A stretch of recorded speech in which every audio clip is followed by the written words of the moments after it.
السلام عليكم ورحمة الله وبركاته. أهلا بكم أصدقائي، يا رب كلكم تكونوا بخير. هو ممكن نعمل أكلة بربع كيلو من اللحمة؟ طبعا، ومش أي أكلة، أكلة على طريقة محلات الكشري. لما بنكون عايزين ندخل محلات الكشري بس ما بناكلش كشري، تفتكروا بناكل إيه؟ ناكل الطواجن الجامدة قوي دي، بنطلبها في محلات الكشري لان ريحتها وتسويتها بتكون خطيره جدا. لكن ممكن تتعمل بربع كيلو لحمه؟ طبعا ممكن تتعمل بربع كيلو لحمه، وهنقلبها مع بعض وهنشوف هي غرقانه لحمه، هي مستويه لحمه، واخده تيست خطير يا جماعه، تحفه جدا. ايه هو التيست اللي واخداه اللحمه؟ موجود في الفيديو. اوه سخنه جدا. لحظه صمت خطيره. عايزه اقولك ان هي سخنه جدا يا جماعه. اوه يا جماعه، قربي معايا واستمتعي بشكل المكرونه وهي دايبه في اللحمه المفرومه يا جماعه. قربي معايا جدا. يا سلام، بسيطه جدا، مكونات سهله جدا،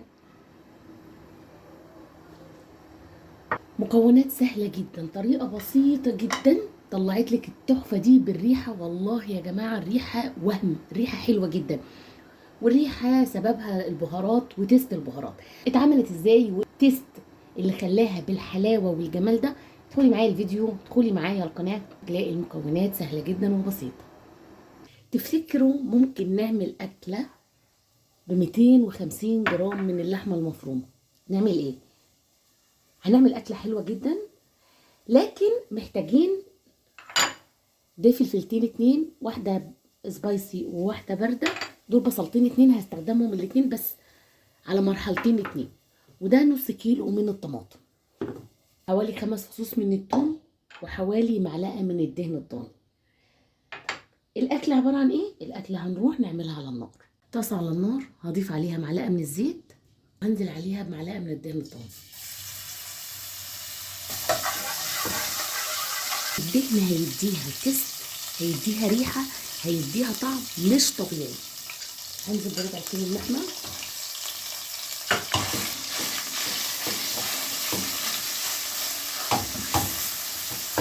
هقلب اللحمه لحد لما تغير لونها. اول ما اللحمه تغير لونها بالشكل ده وتشمي ريحه الدهن، هنزل بنص البصل. قلبي البصل مع الفلفل لحد لما تشمي ريحه الفلفل مع البصل. دي بهارات خاصه باللحمه.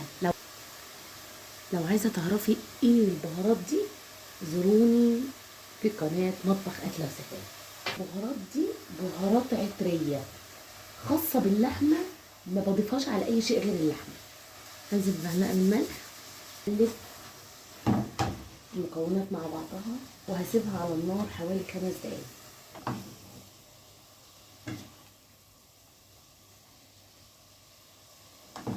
بعد ما استوت اللحمه بالشكل ده هشيلها من على النار. دي اللحمه بجوز الطيب والقرنفل خيال. في نفس الطاسه اضيف معلقه من الزيت، هنزل عليها بمعلقه من السمنه، هنزل عليها بنص البصله اللي فاضله.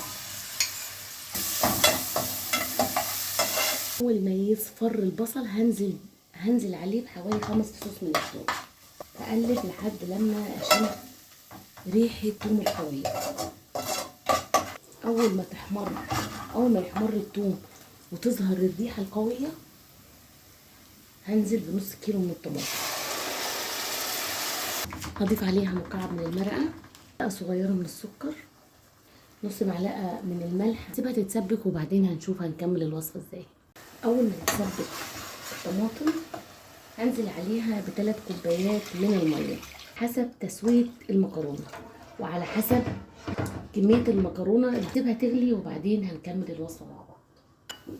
عايزه اوريكي الطماطم وهي بتغلي لونها احمر كده ازاي، من فلفلايه حمرا ضفتها مع الطماطم. مش موجود عندك البرام، ممكن تعمليها في طاجن، ممكن تعمليها في صينيه، ممكن تعمليها في بايركس، اي شيء موجود عندك اكيد هينفع. طيب البرام هديله مسحه من الزيت بالشكل ده. مكرونه قلم، هي اصل الاكله دي مكرونه قلم، لكن اي مكرونه عندك تنفع. شايفه اللحمه بجوزة الطيب والقرنفل، يا سلام. هبدا افرد اللحمه في البرام بالشكل ده.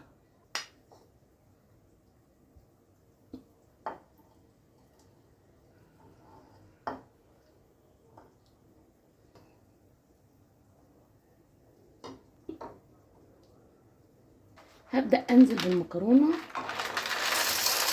وليش تملي البرام علشان تسويته تكون مظبوطه. طماطم بتغلي، هبدا انزلها على المكرونه.